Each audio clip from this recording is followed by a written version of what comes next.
Hey there, Stephen. Hope your travels are going well. Hope things are going okay over there in Europe and you're having a good time. So for this video lesson, I didn't get anything from you, so I'm just going to go ahead and assume kind of like where we were last time. Obviously, feel free to shoot me back over like a response video. That way, I can kind of see how things are progressing over there. If any issues that we need to look at it any closer. There are three things I want to talk about today. Number one being scales. Number two being right hand technique, and I think you know where we're going with this one. And number three, I want to talk about a piece of music that we're working on as well. So the first thing is or scales. So far, I think the last one we left off with, I think I gave you the A major scale. And hope things are coming along well with that. What I actually want to talk about today, though, is your chromatic scale, a chromatic scale exercise on string 2, on string B. And so for this one, it's basically just 1, 2, 3, 4, shift up by half step. So it's going to look like this. C, C sharp, D, D sharp. You're going to shift up to the C sharp with the first finger, so I've gone up a half step. 1, 2, 3, finger 4. I squeeze in a little bit. Grab 1, 2, 3, 4. Squeeze in a half step higher. Squeeze in a half step higher. Half step higher. Half step higher. So it looks like this. And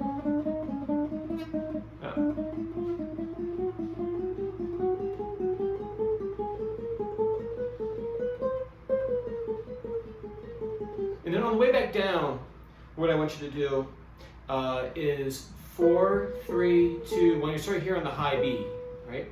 On the 12th fret. 4, 3, 2, 1. You shift down. You just do a squeeze shift here to 11 on the B flat. Continue down.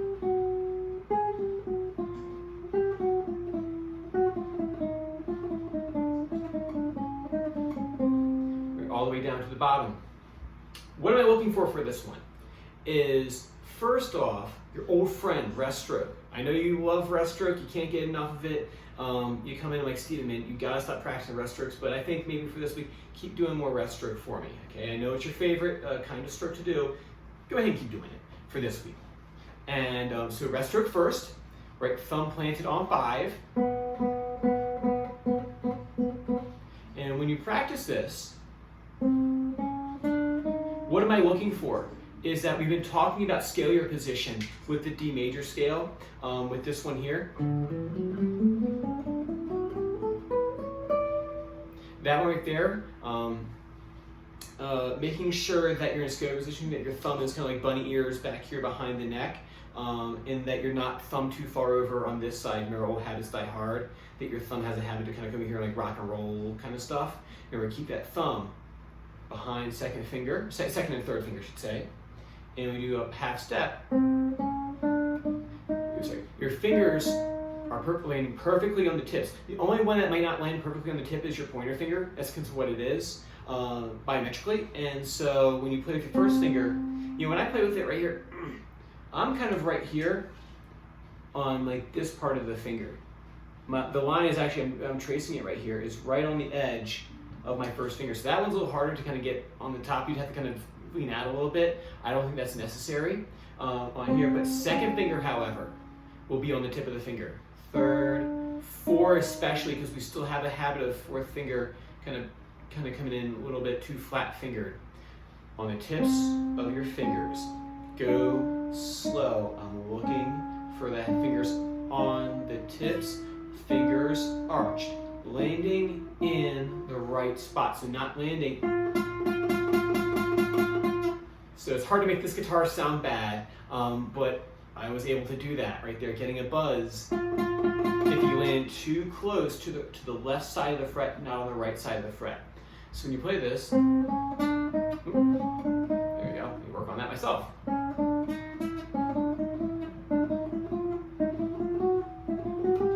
Making sure you stay arched over the fingertips, right on the tip of the finger, especially pinky. Rest stroke back here on the right hand, thumb planted on 5, right? Now, when playing that, I would actually maybe do it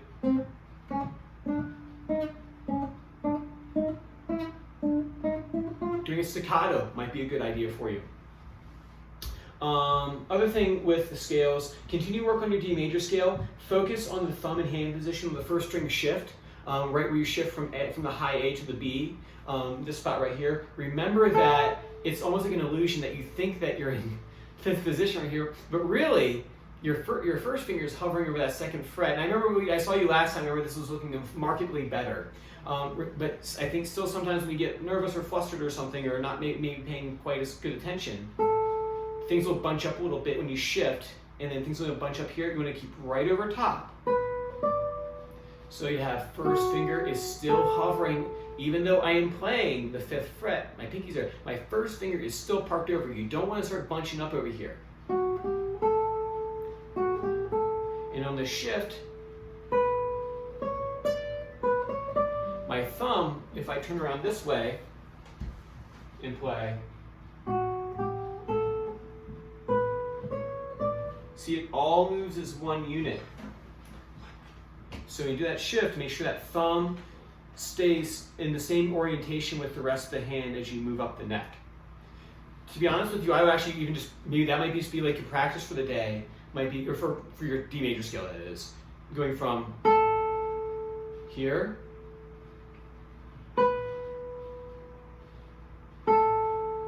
making sure the shift is clean.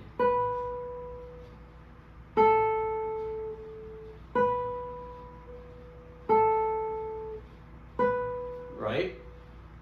Even practicing. See how I did my hand at rest? Bring it up to the 9th fret for the C sharp. See, even this right here is still over top of the B. It's not like this right here. It's this here. So you bring the hand up. Ring finger, 9th fret. First finger hovering over 7. Pinky is right there. It's not behind the neck at all. It's not doing this. It's over top. Here, C sharp. This is still over 7th fret.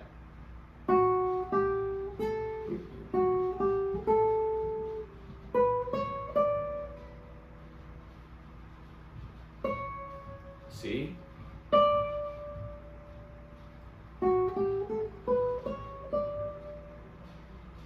Thumb always along for the ride with the unit with the hand, right? Thumb does not do, it's not this where you go here and all of a sudden you get to the top and the thumb shoots out this way. Thumb moves up. So that's why I want you to work on the scales right there. I was going to use some A major. Actually, there will be an exercise that I'll give you for the A major scale, or sorry, D major scale in the right hand technique. So next thing I want you to do is with right hand technique. This is number 2 here. Thumb and fingers exercise. Thumb on 5 on the A string. Index on B. Thumb, middle, thumb, index, thumb, middle, thumb. My fingers that is doing the rest stroke is the stabilizer for the hand when it goes through the thumb motion. So it's not this. It's nothing. I know you don't really play like that, but like that's an exaggeration. But see there, I am on that string. I'm literally resting my pointer finger on the G string.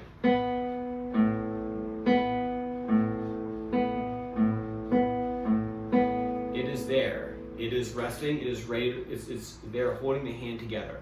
So it's not a simple matter of, okay, I can do thumb and fingers. Okay, Doug, give me something new. All right, I'm good. Right. What I want is you to work on that stabilizer there. Before I can give you the free stroke exercises or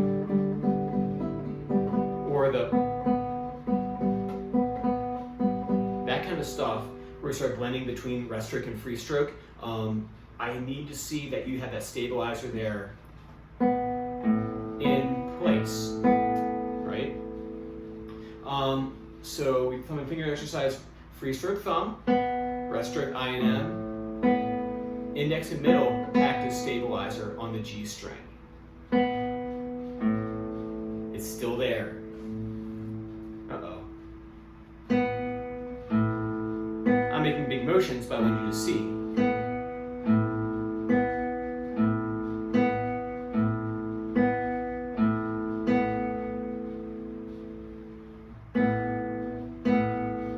That's next, by the way, put it together.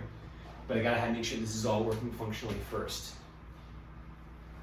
Next thing I want you to do with right hand technique is I want you to apply this to a scale. And what you're going to do is you're going to go to the D major scale, for just because you've been practicing it. Second string, D major scale. Do, re, mi, fa, sol. I want you to go D, E, F sharp, G, A, right? So if you've been practicing this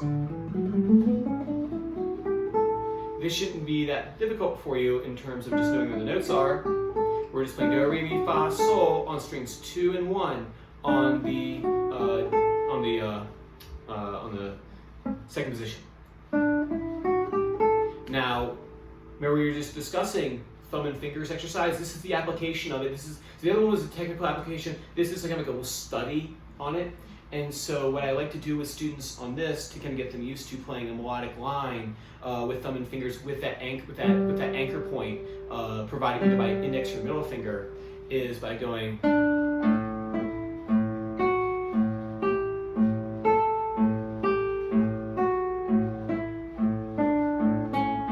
I put T in there. You can do that too. You can make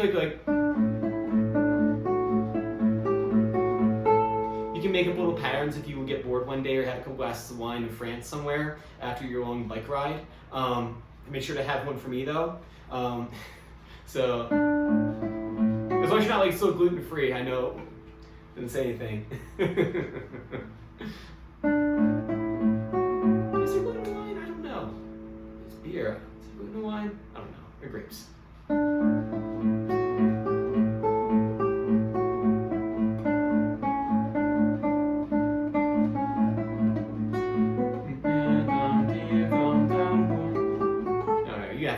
But anyway, but the heart of the matter though,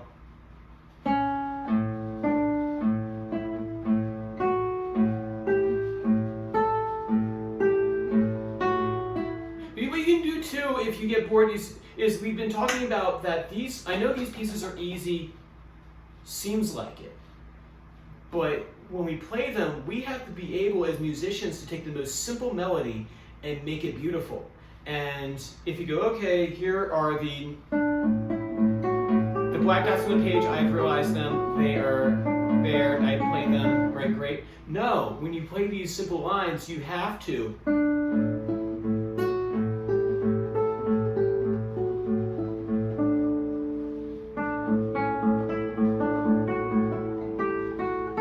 You have to make it something special. If you can't do it with a simple melody, it's going to be far harder with some of the other pieces, like the Vice that you're working on.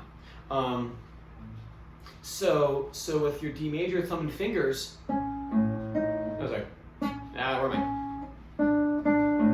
Sorry. It's after lunchtime. So when practicing this, do your D major scale alternating between your thumb and your index and middle, going up the top part of the first fifth of the D major scale. So practice that for me. The third thing is the Bach tons. Very simple on paper, isn't it? But to actually play it without making silly mistakes is another.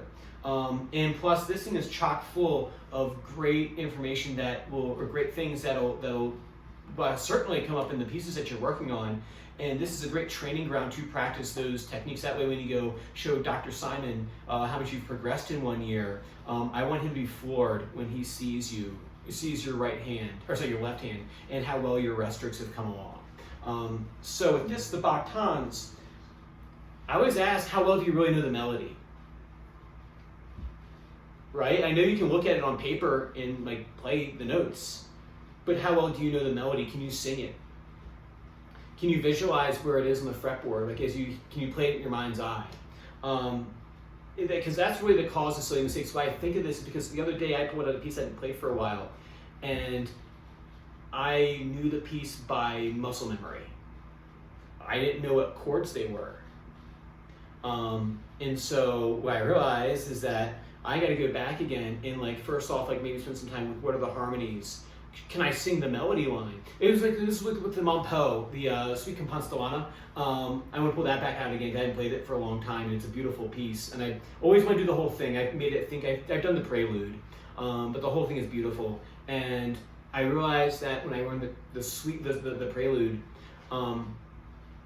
I can't sing it yet, which means that if I get nervous or I don't have anything to fall back on, if my hands kind of get noodly or they forget what they're supposed to do, at least if I can sing it, I know where I'm supposed to go. So can you sing this melody, the Bach tones? You should be able to. There's a spot in there, I think, where the A section, the B section, there's like something slightly different towards the end of the phrase, and I think you were flip-flopping them back and forth by accident. If you can sing it, that might help that problem right there. Can you write the piece out on paper, right? So with this one here, and then to give you something a bit more concrete to practice, is I'm still wanting you to practice the Mammy, right hand Mammy, M-A-M-I, without these fingers flying away. We talked about that last time, is that your right hand fingers were kind of flying away this way. See if you can keep them close together. M-A-M-I. See, I'm not trying to let them drift away. M-A-M-I. I would practice that by itself, watching your hand very carefully. Are your right hand nails too long? Or are they getting in the way so much so that you have to alter your technique to play the passage? If so, take those nails off because they're way too long and we need to grow them back out again after you've worked on your contact points. Don't be afraid to do that because I did that for like 4 months. I didn't have nails. In grad school, I didn't have nails. My tone sucked, but I'll tell you one thing, I reset my contact points and I didn't have to do that again. And now when I play, actually I prefer a shorter nail compared to before when I would play on my nail or let my nail dictate my technique. So when practicing that measure from 11 into 12, M-A-M-I, and then you can add on so that was the right hand finger for measure 12. If you go to measure 11, that very last quarter note in there, the beat 3, I-M-A-M-I.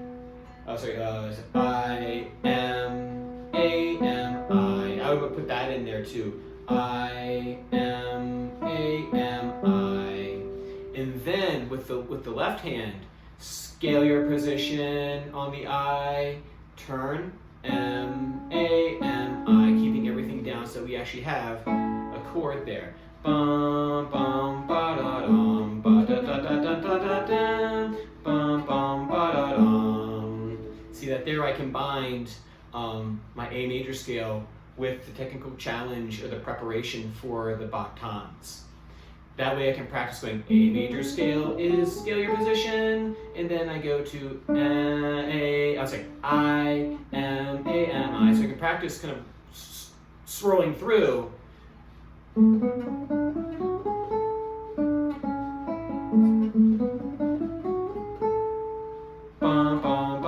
So my hand is always constantly doing this, getting used to switching from one to the other. You're going to want to practice that because that doesn't go away. And I think when we get to the Allegro in book 2, that'll definitely show its head there.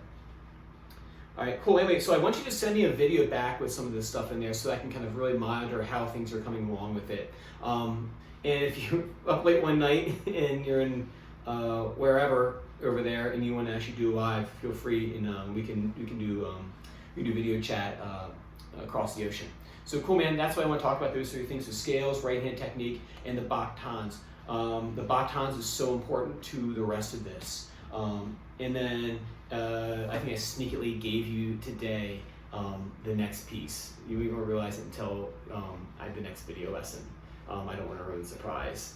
All right, so I should keep my mouth shut. All right, man, let me know if you have any questions, and see you next time, okay?